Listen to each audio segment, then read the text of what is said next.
Hey everyone, today I'm going to show you how to request a payment from the Texas Workforce Commission or TWC. This is very helpful because a lot of people miss their request day and wonder why their payment gets delayed. So here's a quick thing to know first. Sunday, Monday, Tuesday, and Wednesday are designated request days.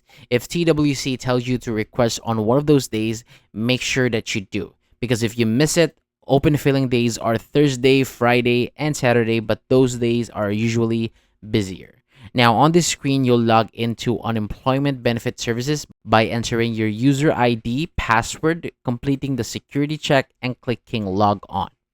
So once you're in, you'll also use the quick links menu on the left to select request payment. And after that, you'll see a truth in filling page. So the main point here is simple. Be honest because TWC takes fraud seriously, and then you'll reach the payment request page where it shows that your request and then you'll reach the payment request page where it shows your request period.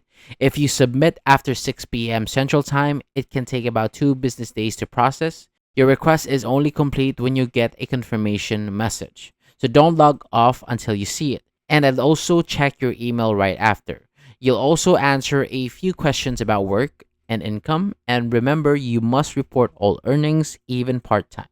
So thank you so much for watching. That's it for today. If you want more videos like this, hit the subscribe button and I'll see you on the next one.